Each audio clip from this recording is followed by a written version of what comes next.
Good Wednesday, everyone, and welcome into today's daily Bible reading for December the 7th. Today we are reading together from Proverbs 20. Proverbs 20 is on the schedule for us. Let me go and get that up on the screen so we can read along together from this text. Thanks so much for taking some time to read along in Scripture with me today.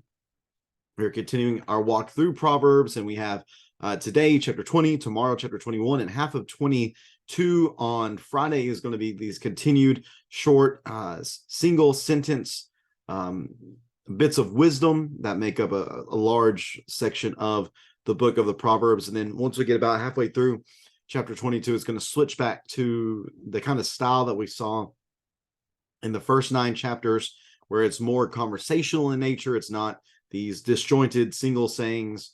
So look forward to that on Friday. We'll have a little bit of both, a few of the short sayings, I think 16 verses, so 16 short sayings, and then the rest of the chapter will be more of the longer form of wise instruction that we've seen previously.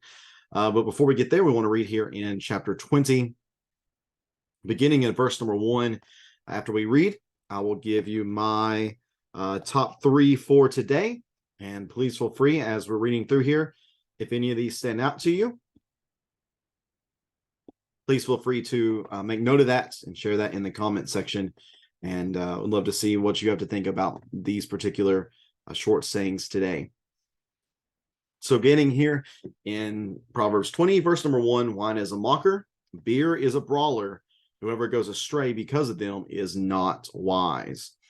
A king's terrible wrath is like the roaring of a lion. Anyone who provokes him endangers himself. Honor belongs to the person who ends a dispute, but any fool can get himself into a quarrel.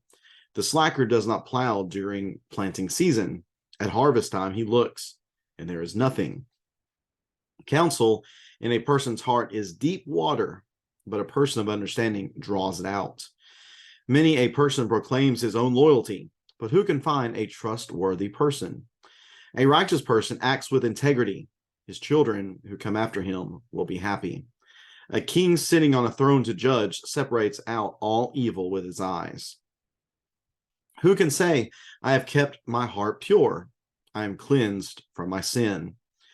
Differing weights and varying measures, both are detestable to the Lord. Even a young man is known by his actions, by whether his behavior is pure and upright. The hearing ear and the seeing eye, the Lord made them both. Don't love sleep, or you'll become poor. Don't open your eyes, and you'll have enough to eat. It's worthless, the buyer says, but after he is on his way, he gloats. There is gold and a multitude of jewels, but knowledgeable lips are a rare treasure. Take his garment, for he has put up security for a stranger. Get collateral if it is for foreigners. Food gained by fraud is sweet to a person, but afterward his mouth is full of gravel. Finalize plans with counsel and wage war with sound guidance. The one who reveals secrets is a constant gossip. Anyone or avoid someone with a big mouth. Whoever curses his father or mother, his lamp will go out in deep darkness. An inheritance gained prematurely will not be blessed ultimately. Don't say, I will avenge this evil. Wait on the Lord, and he will rescue you. Differing weights are detestable to the Lord, and dishonest scales are unfair. Even a courageous person's steps are determined by the Lord, so how can anyone understand his own way? It is a trap for anyone to dedicate something rashly, and later to reconsider his vows. A wise king separates out the wicked, and drives the threshing wheel over them. The Lord's lamp sheds light on a person's life, searching the innermost parts. Loyalty and faithfulness guard a king. Through loyalty, he maintains his throne. The glory of young men is their strength, and the splendor of old men is gray hair. And lastly, verse 30, lashes and wounds purge away evil, and beatings cleanse the innermost parts. And that is Proverbs 20. Alrighty, for my top 3 today, we're going to begin in verse number 9. Verse number 9, who can say, I have kept my heart pure, I am cleansed from my sin? So who can say that? And the answer would be nobody. Well, like, I guess Jesus could say, I've kept my heart pure. But beyond him, there is no one who can say that we have kept our hearts completely pure. And there certainly is no one who can say, I am cleansed from my sin. So both of these questions, or both of these statements, and the reality that we cannot uphold these statements as being true about ourselves, I believe they are here to point us toward the reality of our limitations, that we as people are limited. We're limited by the weakness of the flesh, and we're limited by our lack of power to rectify the issues that we have created for ourselves in reference to our standing before God. So what this verse does then is it points us toward God, that we need to look to God. For where we are weak, he is strong. Where we are limited, he is unlimited. We need to look to him to be the one to fulfill us in every way, for certainly we cannot do that in and of ourselves. So that's why verse number 9 is my first piece of wisdom for today, to remind us of our limitations and to force us to look to God, who is unlimited in his ability to cleanse even us in our impurities and in our weaknesses and in our failures. All right, that's my number 1. Number 2 is going to be verse 14. It's worthless, says the buyer, but after he is on his way, he gloats. I think this is referring to somebody who maybe is in a bartering type of situation, or he's trying to buy something off of somebody. He acts like this particular thing is worthless. It's not worth anything. So he purchases it for a cheap price, and he turns around and he begins to gloat. He begins to gloat over the deal that he just stole, basically. And as I read this verse, I thought to myself, I love a good deal. You love a good deal.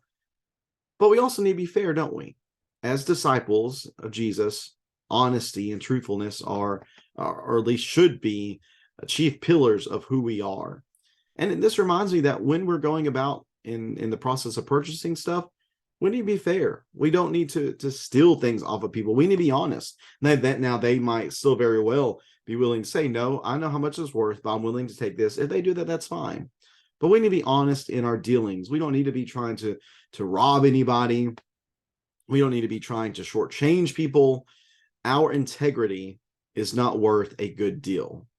So we need to make sure that we are behaving in that manner, and we're operating in that manner. Because certainly if we were selling something, we wouldn't want to, let's say we have some old, I don't know, just some old odd and ends. Maybe it's a piece of some sort of antique, and we're selling it. We think it's worth $100, but in reality it's worth $1,000. Would we appreciate if somebody comes and takes it just for $100 and it isn't honest with us to know that it's actually worth a whole lot more?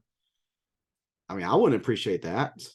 So we shouldn't be the type of people who then try to pull a fast one on other people like that as well. So I think verse 14 really gets to integrity.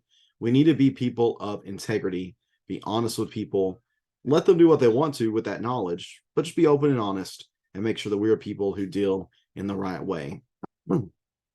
That's my number 2, verse 14. My number 3 for today is verse 25. It is a trap for anyone to dedicate something rashly and later to reconsider his vows. The very first thing that came to my mind with this would be Jephthah from Judges 11. Remember, there's the thing where he dedicates whatever comes out of my house first, I'm going to dedicate to the Lord. And I know there are many different ways people read that text and interpret that text with what exactly Jephthah did with his daughter.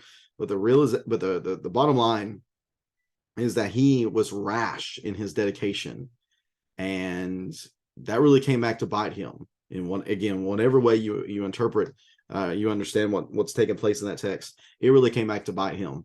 And therefore that lesson, or that story, I believe, is the perfect illustration of this particular single sentence of wisdom, this little short snippet of wisdom. So how could we go about that? I think marriage is probably the easiest thing to highlight. If we're going to dedicate ourselves to somebody, we need to make sure that we're not doing that rashly. We need to make sure that we're not doing so being caught up in infatuation or being caught up in lust, but that we are really focusing on the importance of such a vow and such a dedication of ourselves. So we need to make sure that in those important decisions that we are thinking things through. We're not allowing our thinking or our reasoning to be clouded with anything, but we need to make sure that we're thinking clearly and that we are really weighing out what it means to make a vow or to dedicate something to a particular purpose, or to dedicate ourselves to another individual in marriage. So that's my three for today here, verse 25. So my 1, 2, and 3. Number 1, verse 9. Who can say I've kept my heart pure? I am cleansed from my sin. Forces us to look to God because of our limitations. For number 2 for today is verse 14. It's worthless. It's worthless. The buyer says, but after he is on his way, he gloats. Be honest. Be people of integrity in our business dealings. And then number 3, it is a trap for anyone to dedicate something rashly and later to reconsider his vows. We need to be careful whenever we're making dedications, and we need to be very careful whenever we're making vows, especially vows that are as important and binding as marriage. So that's my top 3 today, verse 9, 14, and 25. Was there anything that stood out to you from this reading? If there was, please feel free to leave that in the comment section. I appreciate the comments I've been getting over the past few days, and I hope they have benefited you as well. Looking forward to seeing everyone tonight for our Bible studies at 7 p.m. Looking forward to seeing you at 706 Ward Avenue. We have classes for all ages. Looking forward to continuing our study, looking at the duties of leadership, as we look to do a little review on the duties of elders and deacons and preachers, and then think about the congregation's responsibility to those positions. And then let's think about what this is going to look like whenever it goes well.